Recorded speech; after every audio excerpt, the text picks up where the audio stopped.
So hi guys, welcome to our YouTube channel. We are Cainark Dog Training. My name's Steve Griffiths. We have a training company based down near Southampton in the UK. And what we do is we've sort of recognised a lot for reactivity, but I want to run through with you guys basically the dog training world and what we do. And when I talk to people, I know we're struggling out there. I know the information we get is all over the place. You don't know which way to go, which way to listen. And I want to try and put some just truth to it to make it realize, you know, how it should be done, dog training. There's lots of different, through these we've discussed different types of training and how people do it. But what I want you to do here is, when I look at it in the dog training world, is a lot of it is you feel like fault, you feel like you're failing. How can we help people with this? So first and foremost, Cainark, what are we? We've got 5 companies all based around dogs, and I think we work with around about 18,000 dogs a year.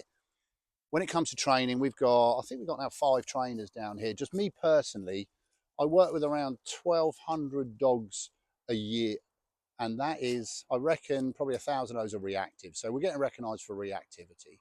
Okay, so we work with a lot of dogs. What we're also going to do, we're going to go for a wander out into our fields. I'll do a little introduction on our guys. We've got an eclectic mix of 6 dogs, and we'll go through them one for one. They've all come to me from different reasons. Some are rescue, some are puppy. They're all different, and that's what I think you need to understand. There isn't one thing fits all. When I find training, I look at my 6 and go, I'll probably train them all differently, because they have different mentalities. You have different mentalities. So what I've found is people are struggling out there. You guys are struggling out there, and you don't know where to go and who to listen to. And I'm not saying I'm the answer to everything, but let's see through this channel if we get some real clarity, things that can actually help you move forward. Okay, it's very emotional when I'm dealing with reactivity. I see a lot of stuff on social medias and people going, oh, poor dog, we've got to help the dog, and there's different ways of helping the dog. Do you know how I think about it? What about the poor human, the person that can't let people in their house, the person that's walking their dog at 6 in the morning or 10 at night so they don't meet anybody? So your feelings are massively important on how we do all this. Okay, and I mean, I sit there. I was talking to someone earlier on, and they had a trainer before me, and the trainer just sort of pointed and said, "It's your fault." It's not fault. Your mannerisms, the way you are important, because I train people, I don't train dogs. How I do it is I have to build your confidence.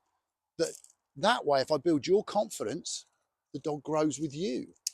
When I look at it, I can't just say be confident. If I could turn up to someone's house and go, right, how are you going to deal with this German Shepherd is be confident. That's like telling someone to press to cheer up. Okay, it doesn't work that way. But what I find is, as we go through a process of helping people, they feel in more control. The dog is engaging with them more. They understand it more. They grow confidence because they're seeing results. And then if you get more confident, your dog gets more confident. Okay, so we will talk a lot about reactivity. Reactivity is, I think, the thing that most people are struggling with. You know, it's a bigger thing than you think. And that's all different breeds, and we're going to go through different breeds and how they do it and why. I think to myself, I love German Shepherds. I've got 2. Yeah, I've got Jack's over here. He's my 8-year-old. He's my superstar. A little Kane there is only 14 weeks old, and his job is to take over from Jack's as a stooge dog.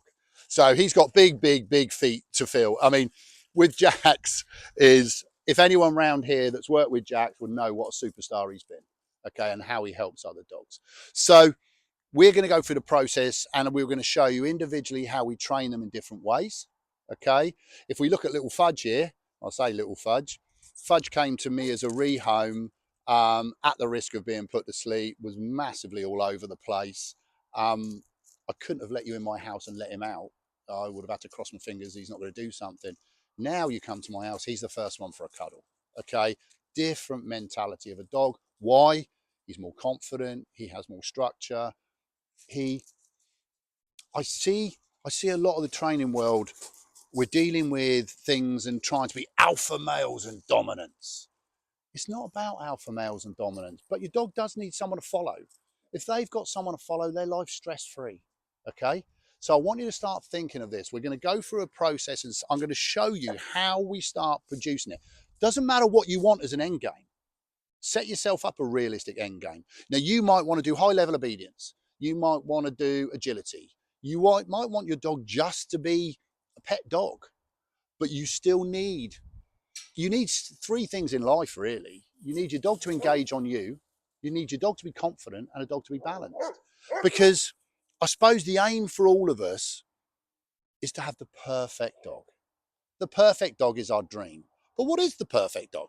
The perfect dog is the dog that fits into your lifestyle. Every one of you, every one of my staff, every one of my family, perfect dog is something a bit different, okay?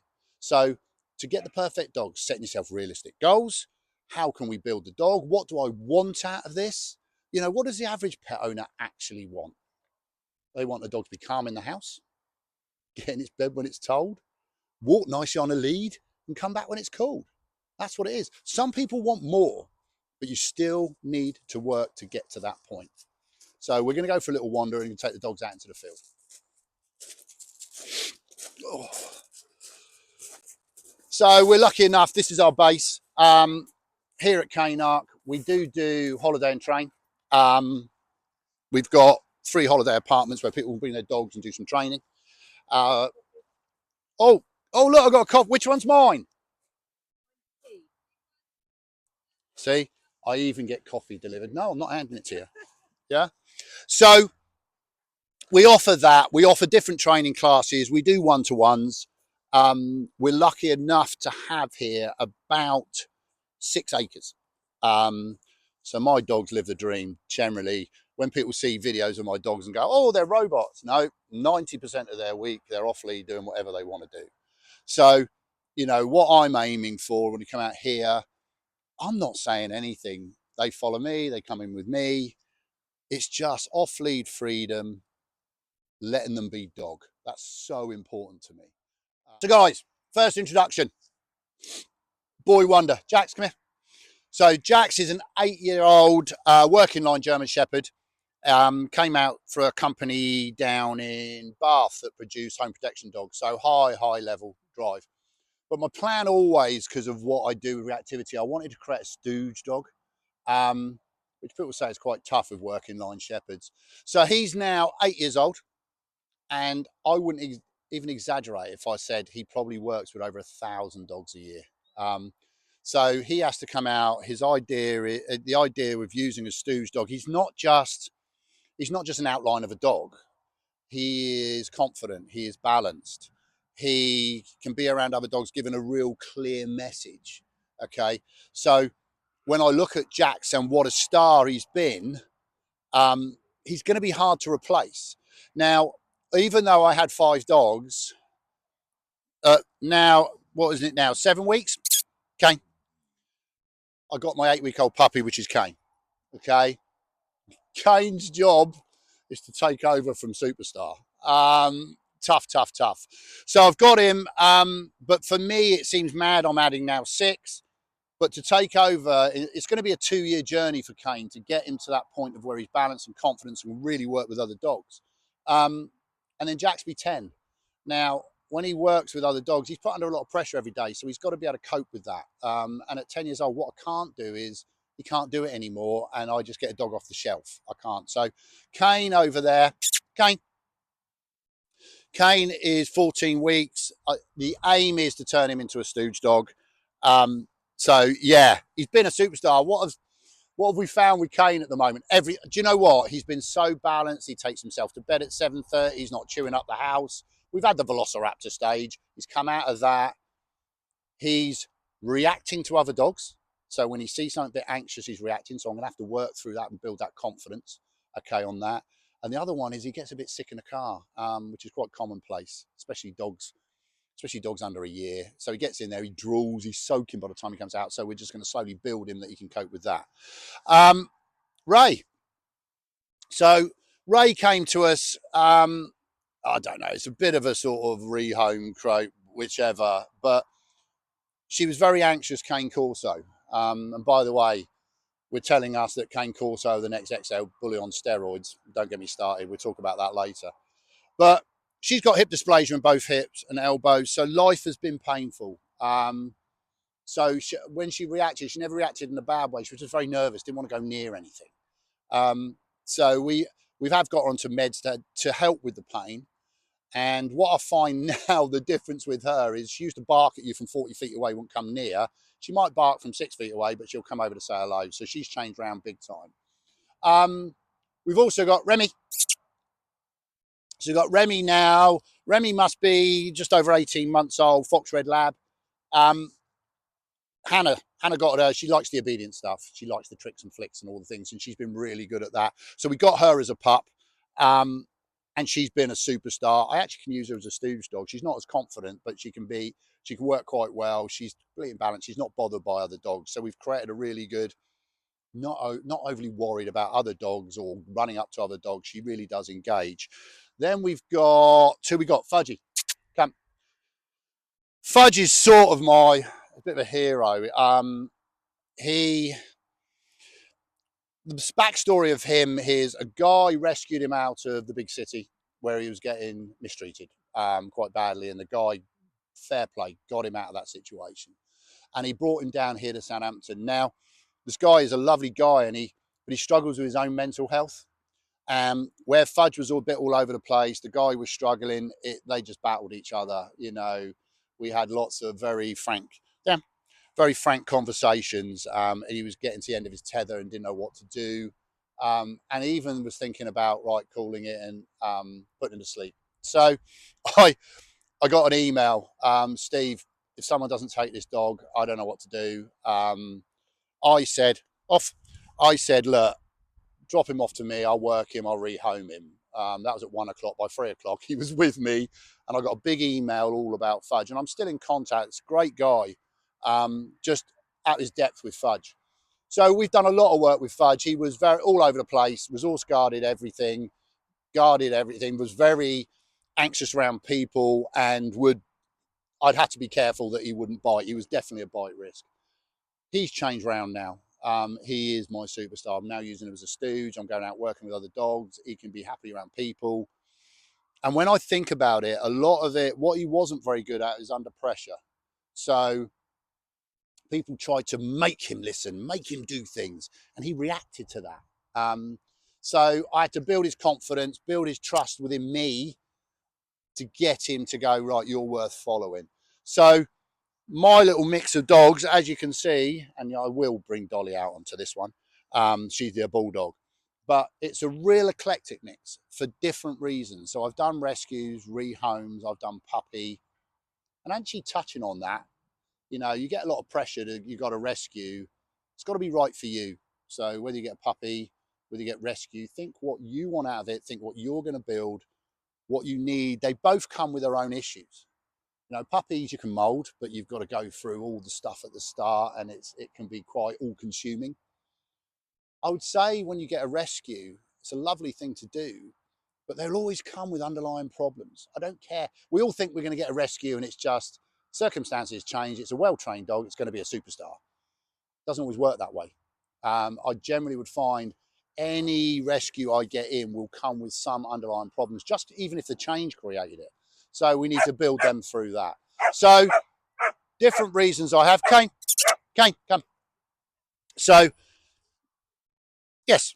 So different reasons I've got the dogs. Yes, I'm mad I've got 6, but it's my world. And you're going to meet them more, and we'll show you how we train them in the future. So, guys, what I said about Dolly? Here's Dolly doing her own thing, wandering around, 12-year-old bulldog, does really well. Does what she likes, to be fair. So what I'm going to do is just an introduction here. So what we've got is we've got the big boss over here, Hannah. She's the one that tells me what to do on a daily basis. And she's setting up for one of the training sessions that's coming in. So she's just setting some stuff up here to be able to work with her crew. She loves her obedient stuff. She loves the tricks and flicks and all the fancy stuff. Yeah. So I'm just going to say hello. You right, Hannah? So this is Hannah. She's the big boss. So she decided in her wisdom to get the ginger idiot here because she likes doing the obedience. Yeah. So as I've told the guys, I do a lot of reactivity, and I think that's pretty much what I've got renowned for. You do more of the high obedience stuff, like you like that obedience stuff in a crew. So just yeah. So what's sort of involved with that, and what do you like about it? I really enjoy, I suppose, more the mechanics side of things. So if I do this, the dog generally obviously can do that, depending on the movements. I really enjoy. I like all the clicky, fancy footwork stuff. I've said that. Yeah, I've said that. Yeah. I just think it looks cool, but also I just love, especially with her. She loves doing it. The bond that I get with her, the relationship that it's built with us. I really enjoy it. She really enjoys it. So I suppose it's just finding that thing that floats your boat as well as your dog, so you both can just go out and have some fun with it. Yeah. We did say, I said earlier on, depending on what you want to do with your dog and where you want to take it. Yeah. But what I found, I say quite regularly, and I talk about you'll hear me talk about reactivity all the time, but I say a lot about reactivity. But training a dog doesn't stop a dog reacting. Okay. Training creates engagement on you, but reactivity is an emotional state. But when I think about it, there's different types of training you can do. You can go, Fudge, what are you doing? He's just trying to pull stuff through a fence. That's typical Mastiff. Yeah, so when I look at it, is you like there's different stuff you can do with your dog. So you do obedience, you do training. There's different levels you can do that. There's competition worldwide around it. There's your local competition stuff. There's stuff that we have it. There's agility. There is doing scent work. There is bite work. People, oh my God, I'm teaching my dog to bite. No, you're not really. It doesn't work that way. But all of those things, what I find, what it does, it creates engagement on you. Yeah. So when we're talking to people that do agility stuff, you have to have a level of obedience. You have to have the dog doing some stuff and focusing on you. So that engagement is really, really key. And I will harp a lot about engagement. And if your dog doesn't engage, you don't have anything. But because of the work you've done with, I suppose, Remy and her obedience and her focus on you, and she wants to do stuff with you, you can take her to the pub. You can take her to a cafe. You can go anywhere with her. I say the same with Jax. You will in these videos, you will never see this dog very far away from me. Why? Because good things happen here. He wants to stay with me. He wants to pick up that disc and run around with it. But if I walk, he comes. Yeah, that is it. Because I'll show you. If I leave, he will go, right, where's Dad going? Yeah. Once he's finished trying to do that,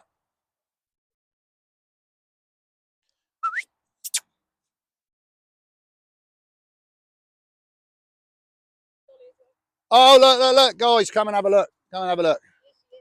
Here she is. This is Dolly. This is Dolly. Dolly. Dolly. Yeah, that's Dolly. Yeah, that pretty much. She has been our family dog for so long. Brilliant with everyone, brilliant with the kids. Yeah, she can do her stuff. But actually, if I put the agility out, she'll try and get over stuff. She'll have a go at it. But yeah, and she's come to a time in life where we just let her be. She comes out. Sometimes she comes out. Like I said, she probably sleeps 23 hours a day. So it's nice for you guys to see our dogs, and you'll see through these videos how they're all different. You'll see how we probably train them in a different way because they're different mentalities. And that's the same as what you've got. Yeah. Don't think your dog is the same as a video that you see online of this dog. So every dog is going to be different. So what we're going to do, we're going to go through, we're going to show you different things of producing. We're going to look at reactivity. We're going to look at how to do obedience stuff and how to start getting your dog engaging on you. And do you know what the most important bit is? Have fun doing it. Okay. Look at this vehicle. Dolly, come. That is her flat out. Come on, keep coming.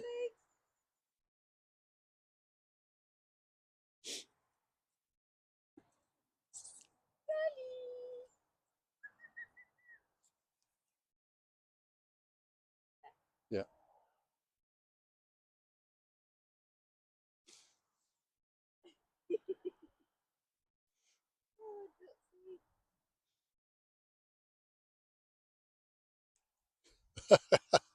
Come on. Where she goes. Kane, leave it. Good boy. Come on, Em.